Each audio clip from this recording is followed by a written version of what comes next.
eu sou a Marina Grock, diretora da Unhas Cariocas Franquia. E hoje a gente está aqui para falar um pouquinho de maternidade. Eu estou aqui com a Areta, nossa diretora franqueada do Shopping Colinas, em São José dos Campos. Tudo bem, Areta? Tudo jóia, Marina. Que bom. Então, como que está sendo para você o processo de adoção? Ao contrário de que muita gente fala, né, que o processo é burocrático, é difícil, o processo não é burocrático, né? Acho que assim, a maior dificuldade, na verdade, é a gente se decidir pela adoção, entender a própria motivação e optar por esse caminho. Porque a gente precisa entender que assim, a adoção não é um ato de caridade, não é ajudar alguém, a adoção é uma forma de ter um filho, é uma escolha de ter um filho. Mas o processo burocrático é relativamente simples, embora ele seja demorado. Ele demora porque, aqui em São José dos Campos, onde a gente entrou com o nosso processo, a vara atende também outras cidades, então demora para que você consiga agendar as primeiras entrevistas que tem que fazer. E 2, porque depois que você está habilitado, que é o meu caso do meu esposo, a gente já passou por todo o processo burocrático, a gente está habilitado, a gente entra numa fila para aguardar a chegada do bebê. E essa fila... É isso que eu ia perguntar, como que funciona essa fila, né? Que todo mundo fala que é uma fila muito grande e surreal às vezes, Sim, né? É uma fila grande e ao contrário do que as pessoas pensam, a fila, ela é maior, a gente tem hoje uma quantidade maior de casais e de pessoas interessadas em adotar do que de crianças disponíveis para adoção no Brasil. Aqui em São José dos Campos, quando a gente iniciou o nosso processo, há quase 2 anos atrás, existiam 290 casais na fila e apenas 2 crianças disponíveis para adoção, porque eram o que eles chamam de adoções tardias, eram adolescentes com necessidades especiais. E aí as pessoas falam assim, mas por que tem um monte de criança no abrigo então? Porque na verdade o que é demorado no nosso país é o processo para destituir o poder pátrio, que é retirar o poder da família biológica para disponibilizar essa criança para adoção. Porque quando uma criança é encaminhada para a vara, o conselho tutelar é acionado, primeiro eles tentam reestabelecer essa família e reinserir a criança no próprio núcleo familiar. Quando se esgotam essas possibilidades, eles tentam no núcleo familiar expandido, que seriam os tios, os avós, e só quando se esgota totalmente essa possibilidade é que entra o processo de destituição do poder pátrio e então essa criança está disponível para adoção. Então o processo é lento e por isso muitas vezes as crianças acabam ficando mais velhas, quando há uma resistência maior dos casais de adotar e então quando elas estão no local onde elas ficam, no abrigo, não sei se é esse nome que utiliza, elas ainda não quer dizer que elas estão disponíveis para adoção. Não necessariamente. Muitas dessas crianças estão nesse processo da justiça tentar reorganizar a família e reinserir essa criança na família. Só quando se esgota essa possibilidade que essa criança está disponível para adoção. Agora aqui em São José, a Vara da Infância tem feito um trabalho para tentar estimular a questão do que eles chamam de entrega voluntária de bebês recém-nascidos. Aquelas mães que a gente viu o caso, às vezes, deixa a criança na caixinha de sapato, tudo isso, muitas vezes acontece por desinformação. Essa mãe acha que se ela entregar a criança na vara da infância, ela vai ser punida, ela vai ser criminalizada, julgada. E aqui em São José tem um trabalho muito legal da vara, justamente para que isso não aconteça e para dizer o seguinte, entregar o filho para adoção também é uma forma de amor. Se essa mãe não tem condições emocionais, psicológicas, financeiras de criar, ela entregando essa criança na vara da infância, ela está garantindo que ela vai ser encaminhada para uma família que está pronta para ter um filho, que tem condições emocionais, sociais e financeiras para isso. Então também é uma forma de amor. Eu confesso que para mim, quando eu comecei o processo e eu vi isso, eu mudei inclusive meu olhar sobre as mulheres que às vezes entregam os filhos para adoção. Muitas vezes a gente realmente julga, principalmente quando a gente quer ser mãe, não consegue. A gente fica, tá vendo? Porque consegue. E assim, a gente não entende que cada pessoa tem uma história. Como que deixou, né? Como que jogou no lixo, como que deixou no meio do mato. Então assim, pra mim, pelo menos esse processo de adoção me trouxe uma mudança muito grande de olhar, de empatia também por essas mães, de entender que às vezes aquilo doeu pra ela também, mas ela fez por amor, porque ela queria dar uma vida melhor para aquela criança, que ela precisava garantir o bem-estar daquela criança. Mas por medo, né, de ser julgada. E sim, e hoje eu dependo de uma dessas mães para poder ter o meu filho. Então assim, a gente precisa entender também que existem amores diferentes, histórias diferentes. Sim. Né? E aqui em São José eles fazem esse trabalho muito forte. Então se uma gestante, por algum motivo, já diz, olha, eu não posso, não quero ficar com essa criança, não posso ter esse filho, A rede aí de saúde encaminha para a vara da infância e uma assistente social, as psicólogas da vara da infância já acompanham durante a gestação. Quando essa mãe vai para o hospital para dar à luz, a vara da infância já é acionada, a mãe, se ela não quiser, ela não precisa nem ver o bebê. Esse bebê já fica direto. Já vai direto para... E nesses casos, depois de 10 dias se institui o poder pátrio e a criança já é encaminhada para adoção. Então tem aumentado um pouquinho aí a quantidade de bebês recém-nascidos e com isso também você reduz o risco para esses bebês. Porque você evita aquela situação do bebê na caixinha, do bebê num terreno baldio, porque a mãe não vai ser punida, não vai ser criminalizada. Essa entrega dela voluntária para o bebê não precisa ser comunicada à família, a ninguém, ela tem o direito ao sigilo. Então, assim, não tem por que hoje uma gestante deixar o seu bebê recém-nascido na rua. Ela pode entregar na vara da infância sem o menor problema. Isso é uma informação muito importante, Sim. né? Que eu acho que todas as mães que pretendem fazer isso, ou não sei se elas pretendem, né? Ou precisam, né? Ou precisam, elas sejam informadas disso, né? Sim. Que elas vão ter um respaldo e a criança vai ficar em segurança, né? Sim. Com pessoas que querem adotar. E me fala uma coisa, quanto tempo faz que você entrou na fila de adoção? A gente começou o processo em fevereiro de 2019. A gente entregou a documentação, tem um curso obrigatório, a gente fez esse curso uma semana depois. Aí depois entra um processo de entrevistas com a assistente social e com a psicóloga. Esse processo nosso já demorou um pouquinho mais por causa dessa sobrecarga da vara. Então a nossa primeira entrevista foi em novembro de 2019. Que foi com a assistente social. Aí foi bem rápido, foram apenas 3 entrevistas, onde ela investigou as nossas motivações para adotar, né? Se a gente entendia isso, que a gente estava tendo um filho e não fazendo um ato de caridade. Isso é muito importante para quem quer adotar. E você acha que muita gente confunde isso na hora de entrar na fila de adoção? Sim, muita gente confunde na hora de entrar na fila e confunde até quando vai conversar com a gente. É uma coisa que para mim até dói. Quando alguém vem conversar comigo, que eu falo que eu brinco que eu tô grávida por tempo indeterminado. Porque você fica naquela expectativa e pode ser hoje, pode ser amanhã. Que horas que vai nascer? Quando que vai nascer, né? A fila não é linear, porque a fila envolve as características que você colocou ali na ficha, uma série de coisas. E às vezes a pessoa vira assim pra mim e fala assim, mas agora que você tá na fila, você vai engravidar. Mas quando você adotar, você vai engravidar e vai ter seu filho. Já escutei muita história assim. Mas quando eu adotar, eu já tenho meu filho. Né? Pra mim, a adoção é uma forma de gestação, sim, tá tudo bem.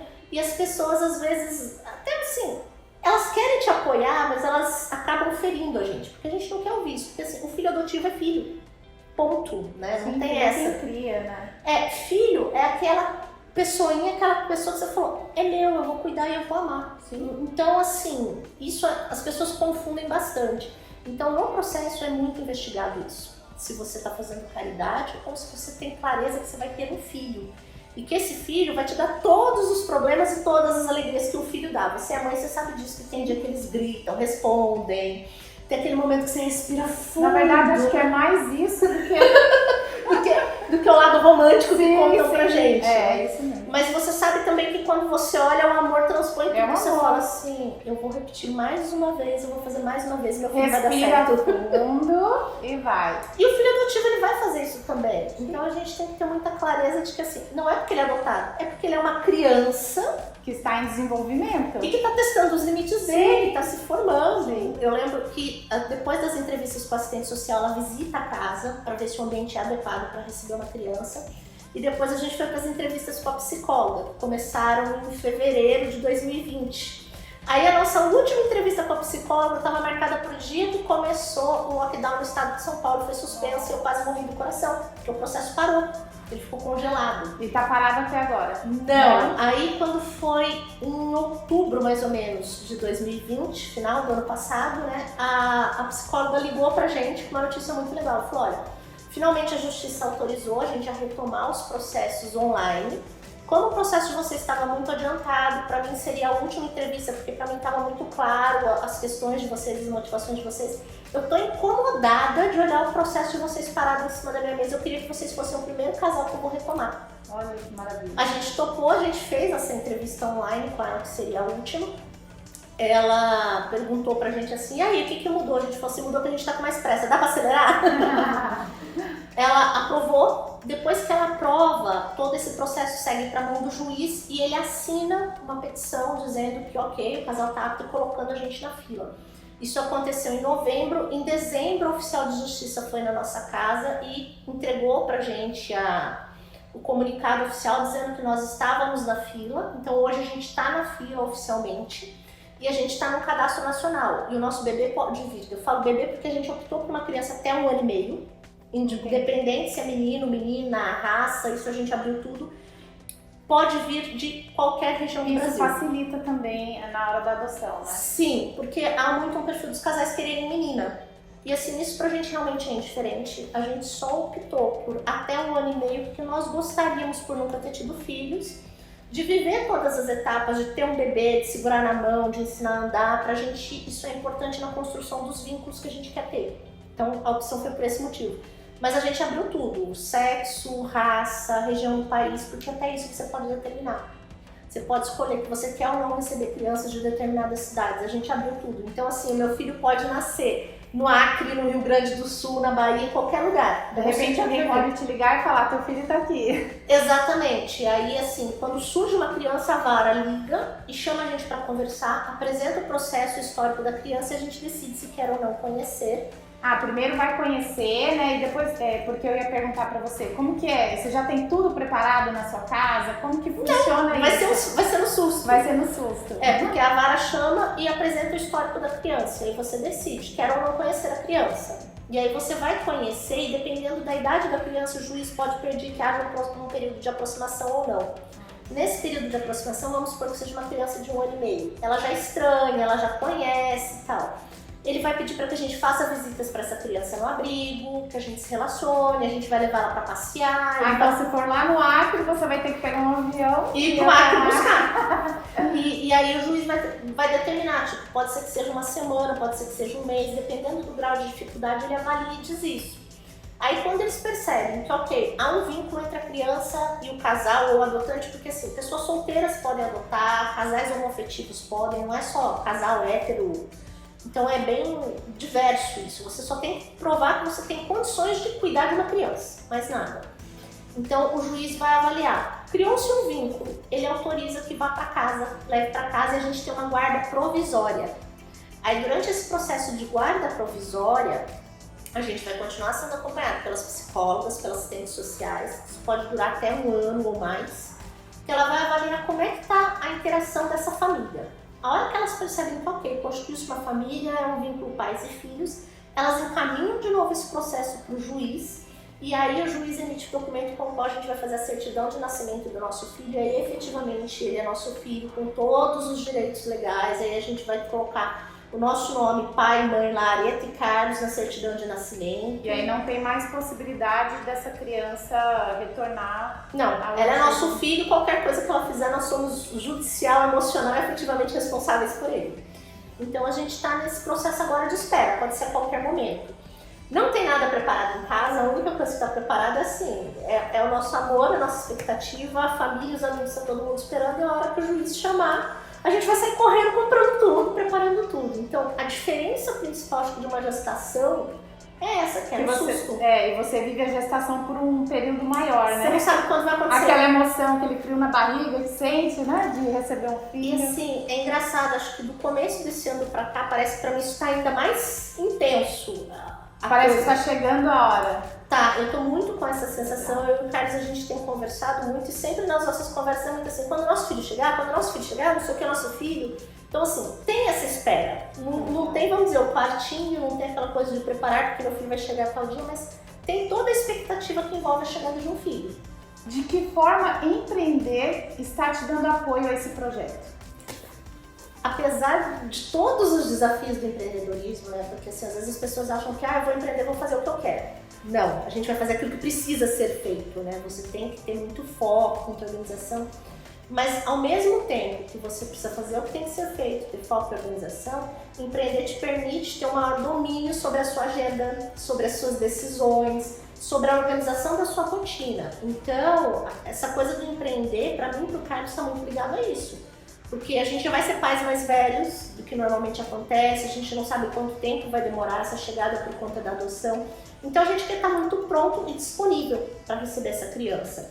E por essa necessidade de estar pronto e disponível, a gente optou por realmente empreender, por não estar preso a uma empresa. O Carlos antes trabalhava numa grande multinacional, ele viajava, ficava muito tempo fora de casa, ele queria ter mais tempo disponível para a família.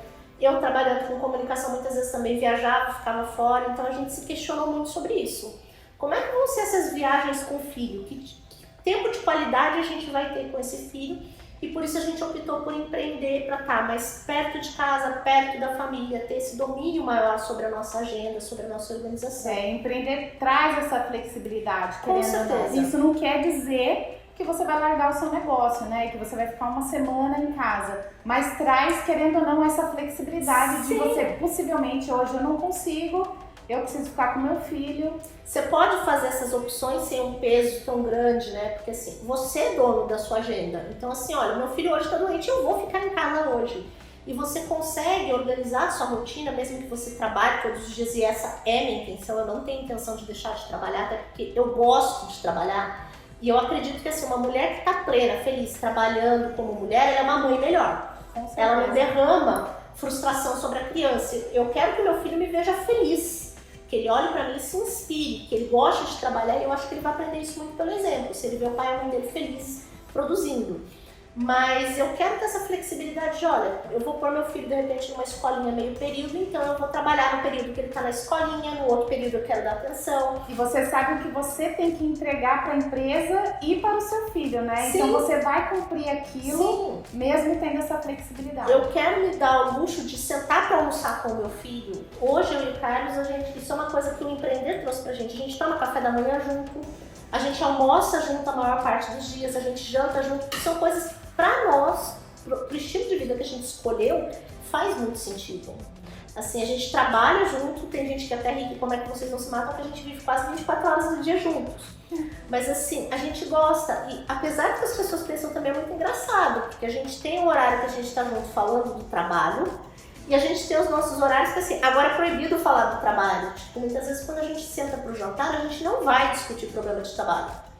A gente vai falar do tipo, que viagem você quer fazer, onde você vai, como é que a gente vai fazer o parto do filho, o que seu time, quanto seu time fez hoje no jogo de futebol, como é que foi seu dia. A gente não vai falar de trabalho. Então, o empreender trouxe e ensinou pra gente esse nível de equilíbrio também. De agora é a hora da família, agora é a hora do trabalho, agora a gente vai resolver problema. Ou agora a gente vai abrir um vinho, sentar junto e bater papo e falar bobeira. E assim, eu acho que isso vai ser saudável pro nosso filho também. Então, tem toda uma construção, né? Não foi uma coisa maluca, nem a decisão de empreender, nem a decisão de ter filho, né? Indo para o seu lado empreendedora, como que está sendo esse desafio, esse período de pandemia, um período tão atípico? Eu acho que esse momento de pandemia, mais do que nunca, está peneirando quem realmente é empreendedor de quem não é. Porque assim, é desafiador, é cansativo, mas assim, o empreendedor não pode desanimar. A gente tem que se reinventar todo dia, usar de criatividade. A gente tem buscado muito ferramentas de apoio. O ter uma franquia, a franqueadora As Unhas Cariocas, ajudaram muito nesse momento. A gente veio de uma experiência com outra franquia em que não foi tão legal. A gente sentia que faltava suporte. Nas unhas a gente teve suporte, a gente aproveitou muito. Vocês fizeram muitos treinamentos, muitas reuniões online, esse tipo de coisa. A gente aproveitou tudo isso, a gente tirou ideias, a gente pegou estratégias para reabertura, para se reconstruir. Teve a parceria que foi feita com o Sebrae também, do Ali, do Agente Local de Inovação. A gente participou de um ciclo do Ali também, inclusive hoje a gente tem a última reunião de fechamento desse ciclo, que ajudou a gente a identificar muitos gaps dentro da loja, muitas possibilidades de desenvolver e de melhorar. E com tudo isso, a gente notou o seguinte, a gente teve o desafio que reduziu o fluxo de shopping, teve fechamento, teve tudo isso, sim, teve uma queda de faturamento, mas a gente teve um aumento de ticket médio, que mostrou o seguinte, a gente conseguiu melhorar, recompor, e a gente acredita que vai voltar, isso tudo vai passar, vacina vai vir, ok, tá demorando. Vai voltar a reaquecer, mas né? assim, vai voltar a reaquecer, e a mulher não abre mão da beleza. A gente sentiu muito isso das clientes, elas pedindo pelo amor de Deus para serem atendidas durante a pandemia, a gente com a loja fechada. Então a gente tem uma expectativa muito alta e muito positiva de que a gente vai retomar. E eu acho que assim, o segredo do empreendedor nesse momento, eu brinco que é manter a sanidade mental. É tentar não ficar olhando para o problema e olhar para as soluções. O problema a gente já tem, a gente já sabe claramente qual ele é. Então, o que eu posso fazer diferente, o que eu posso entregar diferente para me recuperar? E ter sangue frio, não então tem jeito. Você acha assim que a gente teve muitos empreendedores, empresários que a gente viu que não conseguiram continuar, ainda mais agora no segundo fechamento, né? Então você acha que está ligado a isso? Eu acho que é uma série de fatores, não, é uma resposta complexa, ela não é um único fator. Você tinha empresários que já vinham de crises econômicas, de dificuldade, é fato que demorou para vir auxílio de governo, linha de financiamento, mas eu acho que assim, o principal é realmente o ânimo do empresário, né? O dinheiro pega, isso pega, a falta de financiamento pega, mas assim, a gente percebe que tem muito empresário que realmente desanima. O empresário ele não pode desanimar. Eu brinco que assim, senta, chora um balde, já chorou seu balde, agora lava o rosto, se arruma, lava o rosto, se arruma e sai lindo e vai buscar solução.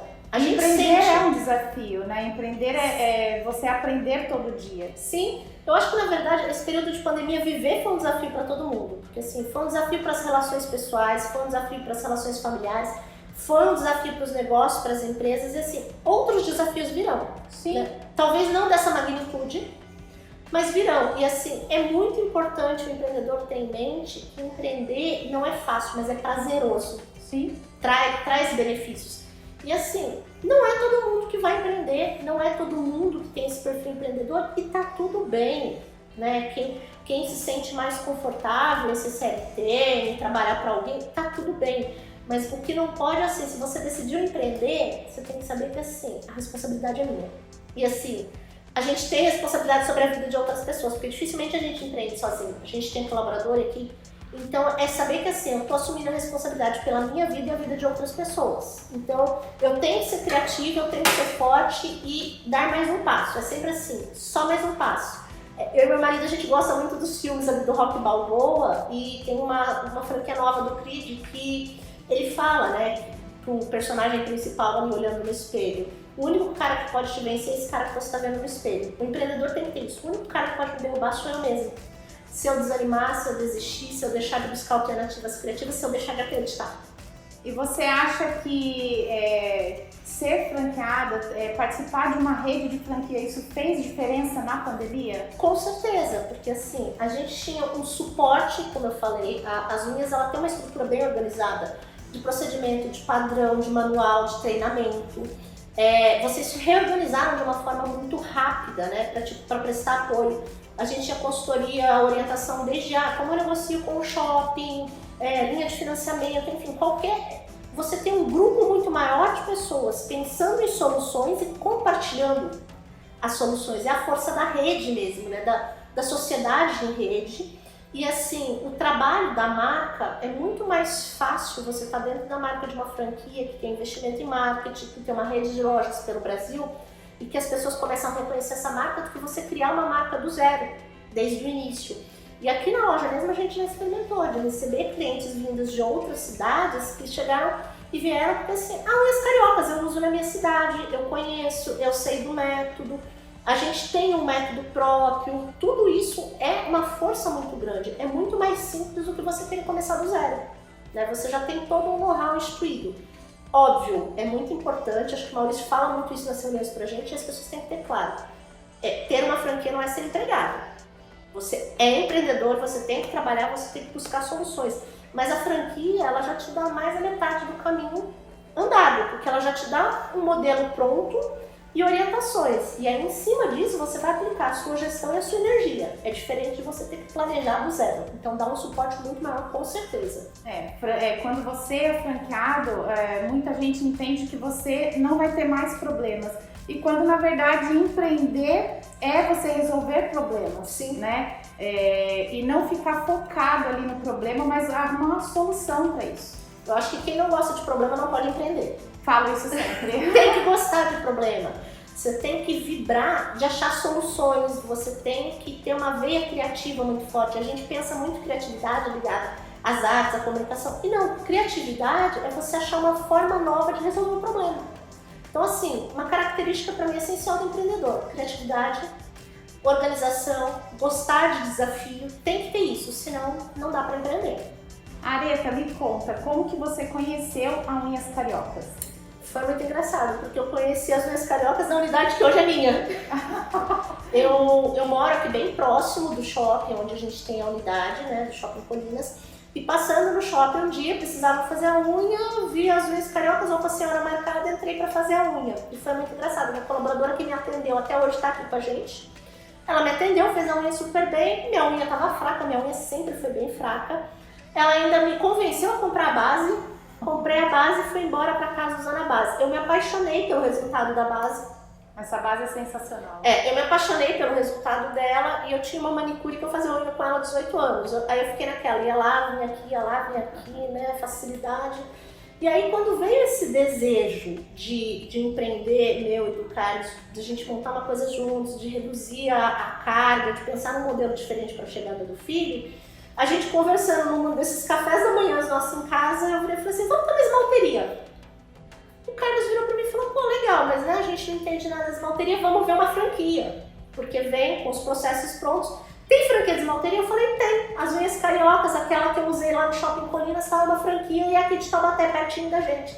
Na hora ele abriu o celular, mandou uma mensagem, isso era acho que um sábado ou um domingo. Na segunda-feira fizeram contato com a gente. E a gente começou a conversa. A princípio, foi ofertado pra gente unidades fora de São José, em São Paulo. A gente falou, não, a gente queria ficar aqui. A gente contou um pouquinho até do porquê a gente queria ficar aqui. Quando entraram à venda algumas unidades aqui na região e entrou justamente essa unidade aqui, que a gente assumiu, justamente porque a empreendedora era de outra cidade, tinha outros negócios e era mãe, ela estava decidindo concentrar os negócios dela na cidade de origem. A gente veio, negociou e acabou fechando. E foi muito legal, porque foi a unidade onde eu conheci, onde a minha história com as unhas começou, e a unidade que hoje é minha. E assim, é um xodózinho pra gente, tá muito perto de casa, a gente tá bem feliz. Então foi exatamente aquilo que a gente queria. Essa unidade que eu falo que ela sempre foi uma belezinha, essa unidade. Sempre gostei muito daqui, muito bem organizada pela antiga gestora. Sim. E hoje, você assumindo essa unidade, deu continuidade nisso. Então quero te parabenizar também, aproveitar. O empreender, ele é um desafio. Então acho que assim, quem quer empreender tem que pensar isso. Eu gosto do desafio, eu estou disposto a dar um passo a mais e assim, eu estou disposto a ser autorresponsável pelos meus atos, porque assim, quando você empreende, você não pode dizer a culpa é do governo, a culpa é do cliente, a culpa é do patrão. Não, a responsabilidade é minha de fazer isso dar certo. Agora, para a mãe, conseguir empreender é algo muito legal, porque assim, você consegue ter esse domínio da sua rotina. E eu sempre digo, mães fortes criam filhos fortes. Eu acredito muito no espelho dos pais na criação. Então, se o seu filho vê uma mãe que batalha, que empreende, que corre atrás, que está sempre dando um passo a mais, muito provavelmente ele vai se inspirar e vai ser uma pessoa forte. Então, eu acho que tem isso também de você criar um legado. Empreender, eu acho que é deixar legados também. Eu acredito muito na coisa do legado. Então, acho que a dica é realmente assim, olhe para você, para suas características e entenda o quanto você está disposto a dar esse passo a mais, a agir com criatividade, a chorar 5 minutos e batalhar por 5 horas, né? Porque assim, não dá tempo de ficar chorando. Você chora, desabafa, seca a lágrima e vamos lá. É quanto você está disposto a enfrentar os desafios, né? Sim. Areta, queria agradecer a entrevista, foi maravilhoso poder conhecer um pouquinho mais da sua história. A gente sempre está aprendendo um pouquinho mais. E eu queria perguntar para você, quem será o próximo franqueado que a gente vai conhecer? Deixa a sua sugestão aqui nos comentários.